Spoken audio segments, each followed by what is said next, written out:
And we are going to have a lot more on that remarkable, amazing show in the sky tonight underway at the moment. Hello, everybody, and thanks for joining us. I'm Doug Proffitt, but first on the WHAS 11 night team, all news till 6. Police make an arrest in the deadly shooting of a 21-year-old who was shot and killed right inside a Bardstown Road restaurant called Cafe 360. The business then gave up its liquor license for a short time. Police have arrested 25-year-old Marquise Ward with murder and robbery and 22-year-old Dante Smith for assault and robbery in connection to the incident. Theodore Brown was killed in the Highlands restaurant on March 3rd. According to the arrest report, Ward and Smith got into an argument with another man, then Brown attempted to intervene. Police say Ward pulled out his gun and shot Brown in the head. Court documents go on to say that Ward and Smith then stole 2 guns, one from Brown and the other man, and then ran away from the scene. Police said the incident was caught on camera, which is how they were able to identify Ward and Smith. Also new right here tonight, 2 people have life-threatening injuries after being hit by a stolen van in Louisville early this afternoon. Police were called to 20th and Madison Streets in the Russell neighborhood just before 1 o'clock today. Police say a juvenile was driving a stolen vehicle and pulled out of a nearby alley at a high rate of speed. The van jumped the sidewalk there at 20th and Madison and hit the 2 adults who were on the sidewalk. Those 2 were taken to the hospital with what police are calling critical and life-threatening injuries. The juvenile driving the van was not injured and was taken quickly into custody at the scene. No other vehicles were involved in this crash. And all new tonight on the night team, happening tonight. It's now legal in Jeffersonville just this week alone. And it didn't take long for folks to start trying it out. The city is now allowing patrons of restaurants and bars to walk around outside with a drink of their choice in their hands. But you can only do it in a select outdoor space.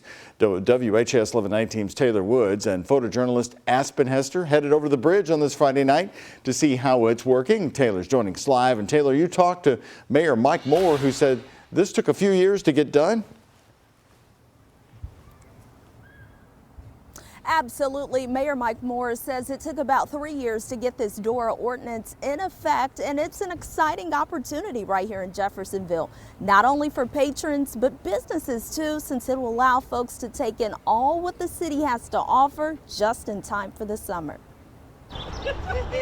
On this Friday night, people in Jeffersonville are walking and shopping with a drink in their hand. A popular new ordinance called a Designated Outdoor Refreshment Area, or DORA, went into effect this week, and people couldn't wait. But now that you can walk around, have a little bit of freedom, just pour it right in the cup and you're good to go. Just like that, patrons will get to take in arts and entertainment all while walking around outside with their alcoholic beverages in a special DORA cup from 10 a.m. to 10 p.m. every day of the week. Perfect timing. River Stage will be starting up. People will be down for dinner. Then they can shop. They can go to a concert. It's a win-win for downtown. Signs like this are posted outside participating establishments to let you know when you're entering and exiting the DORA zone, approved by the ordinance. Longtime Jeffersonville Mayor Mike Moore says the city has the largest DORA area in the state, from the riverfront all the way to the entrance of 10th Street. Well, I'm real excited about this. I've been asking for help from the state legislator for about 3 years now. Moore says he's excited to see this bring more foot traffic to the area. Now you can do it with a little bit of alcohol, have a good time. I know the merchants in Jeff are very excited about it. There's some partnerships starting to come up where one restaurant may have something with another restaurant. So far, 4 Jeffersonville establishments are participating in the DORA zone, including Harry's Tap House and Kitchen. It helps us bring more people in, which helps everybody, and I think it's going to be a huge success as we move through the summer with the Riverfront concert series. Just in time for summer festivities. It's something we've all been wanting, and little progress is a good thing.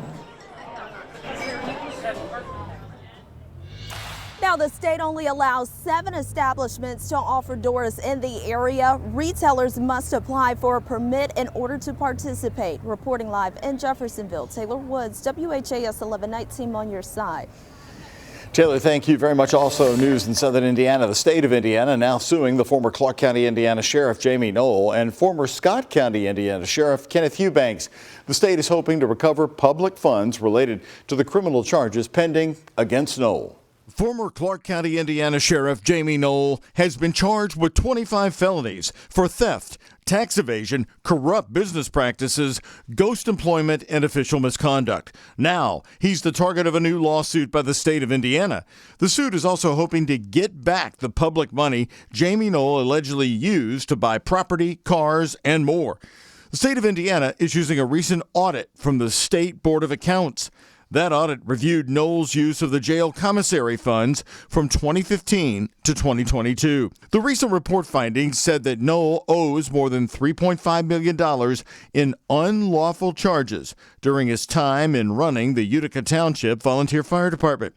Part of that money was used in Knoll's alleged automobile selling and trading scheme, in which police say Knoll used jail commissary funds from the Clark County Sheriff's Office and then transferred those vehicles to the Utica Township Volunteer Fire Department. The state, in the newest lawsuit, is also now alleging that former Scott County, Indiana Sheriff Kenneth Eubanks received more than $280,000 in payments from Knoll through that jail commissary fund. The state has also asked a judge to temporarily freeze Knoll's ability to sell any property, including his real estate properties, cars and other vehicles, clothing, jewelry, and artwork. They've asked the judge to freeze Knoll from using any cash, stocks, or bonds and bank accounts due to the possibility of there being public funds tied up in those accounts. By the way, despite being mentioned in this lawsuit, the former Scott County, Indiana Sheriff Kenneth Eubanks has not been charged with any crimes. Jamie Knoll is right now being held in the Scott County Jail for contempt of court after he was found with guns in his home. That's a violation of his bond agreement.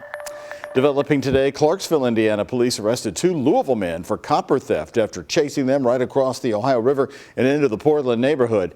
Jonathan Collins on the left and Clinton Woosley on the right face criminal charges for allegedly stealing copper and resisting law enforcement. The 2 men are accused of stealing the copper wire, shown right here, out of an empty shopping center in Clarksville.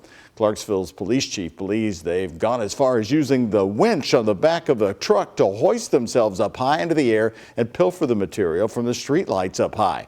And now they are working to connect the 2 men to other potential thefts. We are working with other law enforcement agencies to kind of connect the dots, but it's a significant enough amount to where we're looking at almost $1 million worth if we combine our case with other cases in the area.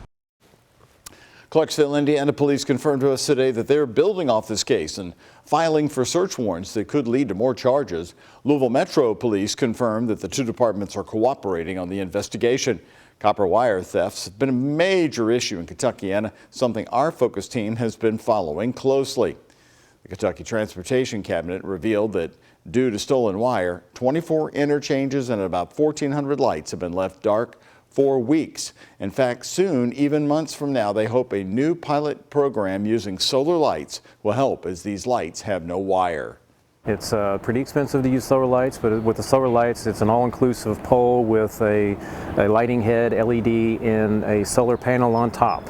So there's no wire to steal.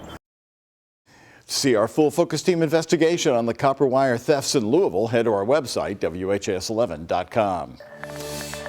New tonight, the U.S. Department of Housing and Urban Development has responded to potential plans to demolish and relocate the residents at Dosker Manor, the senior living complex near downtown.